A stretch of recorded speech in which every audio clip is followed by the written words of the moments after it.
cosplay time! Yay! Gamera's back! Or as my phone likes to call him, Gamers. Yeah, there's a new anime on Netflix called Gamera Rebirth, and after decades, he's finally collaborating with Godzilla.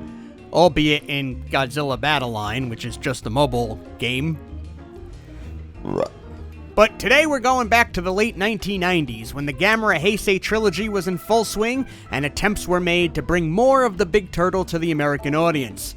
Around this time, the St. Louis, Missouri toy company Trendmasters acquired the rights to make Gamera toys. They were already enjoying massive success with their Godzilla lines. Could lightning strike twice? No, it would not. The video is sponsored by Bai.jp. They're my longtime sponsor, and I am their affiliate.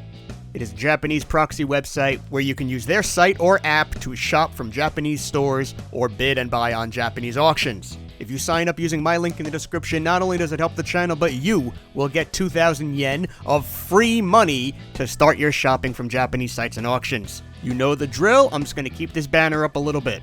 Today we're talking about the toy line Gamera Guardian of the Universe, although you'll see this Toy Fair banner says The Guardian of the Universe. The line never really got its name or logo straight.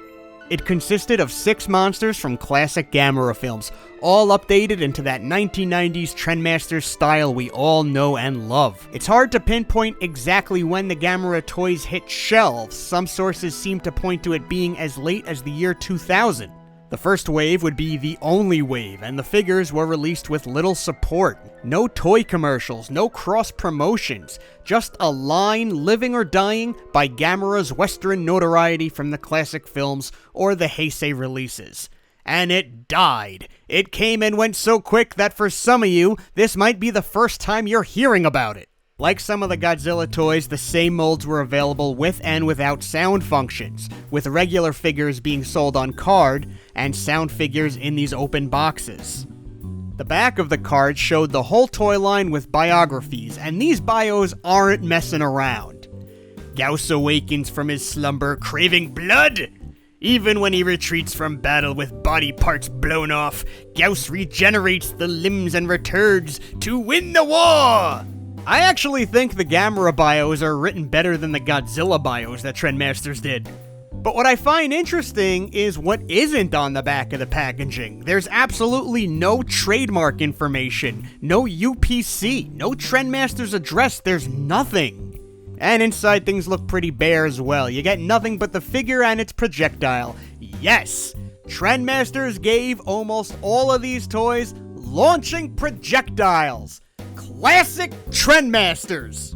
But there was supposed to be more packaged with these figures.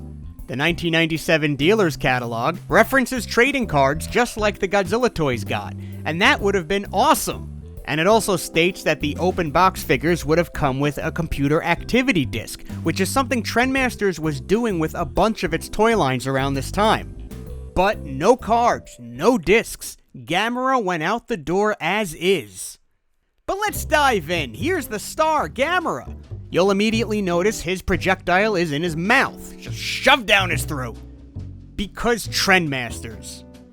Of course, you can always remove the projectile, but then he's got this huge hole in his wide open mouth, which is unfortunate. I don't like that. I like the mold overall, though. It stands well. It looks like Gamera.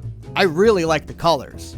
Articulation, his head can go way up and way down. Arms move slightly at the shoulders, but much more at the elbows in a very straight up and down motion. Tail can spin all around. And legs can move some. Battery compartment is on his shell in the back, and his voice activation button is on the front. You can't miss it. Listen! 100% movie accurate Gamera roar. Is what I'd say if this was actually Gamera's roar. Seriously, they couldn't get the real roar? So this is the only figure I'm going to show you today that has a sound box and came in the open box packaging. Everyone else I have has no sound and came on card. His projectile is a weird situation. He's got this piece up in his mouth, and it looks like this piece broke off the projectile. But I've seen on other YouTube shows that their figures have the exact same thing going on. Also, all of the projectiles in this video look like things you'd buy at an adult store. Maybe I just have a dirty mind. Launching the projectile is such a pain. There's a really weird trigger on the back of his neck that you press and it just doesn't work well. Again, I've seen other YouTubers have this exact same issue. There we go. That was such a pain. It took me a long time to get footage of this projectile firing. And when it does, it really doesn't go very far. I like the Gamera toy, but I wish I could remove the projectile feature and also just remove this big hole in his mouth. Otherwise, the toy is good. Here he is next to a 6-inch Trendmasters Godzilla for a size comparison. Not a perfect scale, but good enough for kids to have these two clash during playtime. Turtle power! Let's make them roar at each other.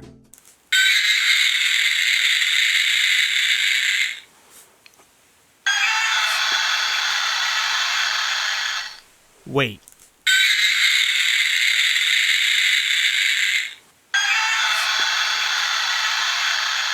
That's the same roar! It sounds like the pitch is a little different, but the roar is the same!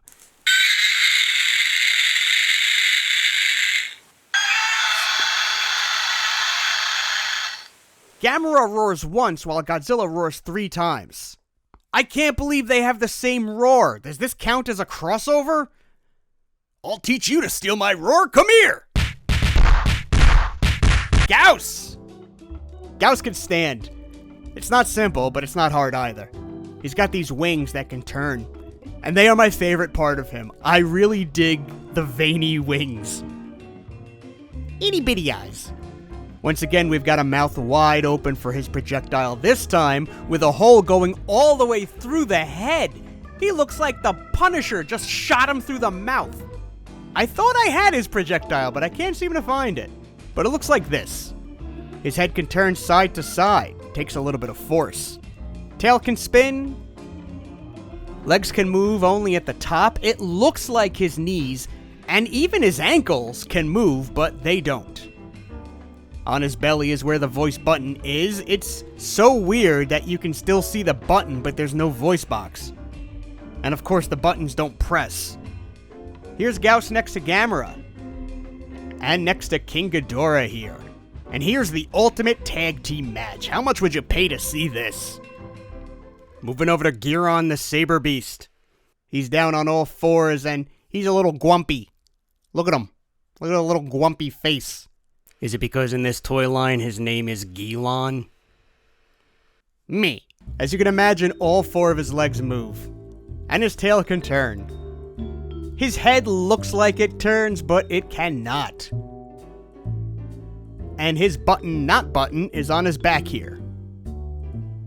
So this guy looks like this. The knife is fine, but you can add this projectile and now the knife is intense. Full-on Ginsu mode. I dice my onions with my Gilon. Of all the Gamera toys, he's got the best projectile feature. Simple, big trigger here. Oh, that went somewhere into this display of toys. Oh, man. Unlike Gamera, his projectile gets distance. Oh, thank God. Here it is. It landed by Brody's foot. Here he is next to Gamera. Let's throw a knife at Gamera.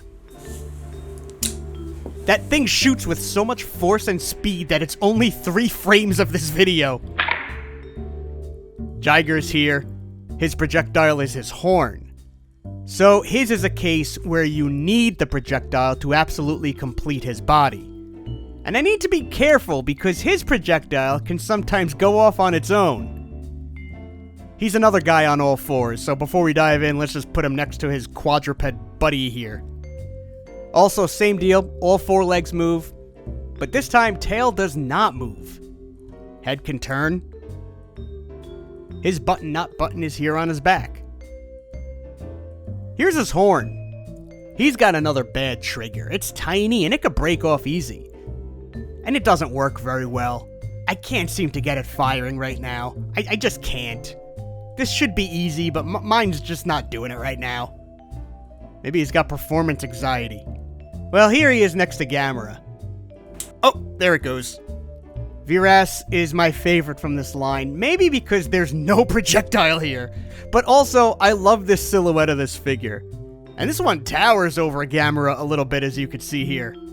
You can see its mid-shell popped open. I was able to seal it tight right after I shot this footage. Why didn't I fix it before I shot this footage? I don't know, why didn't I do a lot of things?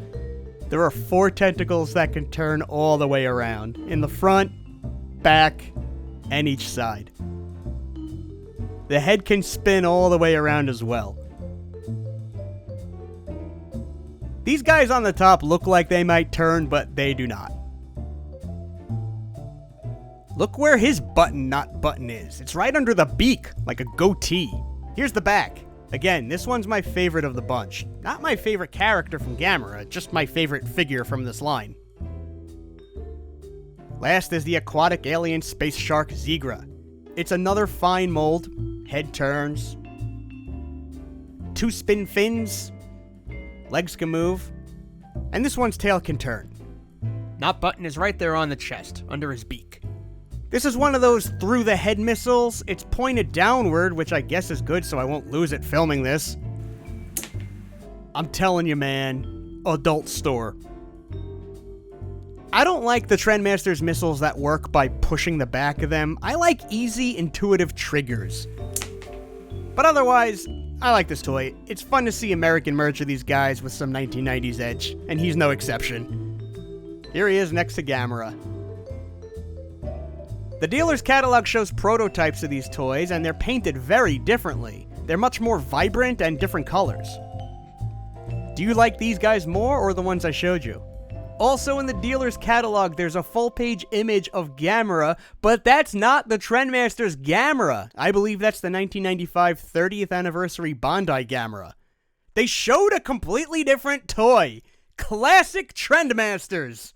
If this toy line had done well, it's entirely possible we'd see repaints of these figures released, along with a second wave of monsters down the road. Maybe large 10-inch scale Gamera toys, imagine that! It makes sense that Trendmasters would want to repeat the success formula for Godzilla. But it was not meant to be. Overall, I like these. I'm not in love with them. I'm more into the idea that American Gamera toys existed, and they're by the same company that did Godzilla toys. And I'm less gaga about the toys themselves. I like the designs and the molds, I'm just not a fan of most of their projectile functions. What do you think of the Trendmasters Gamera figures? Who would you want to see in Wave 2? Do you have any? Did you have any? Keep the conversation going in the comments below, and remember to like the video and subscribe because it really helps the channel. Until next time.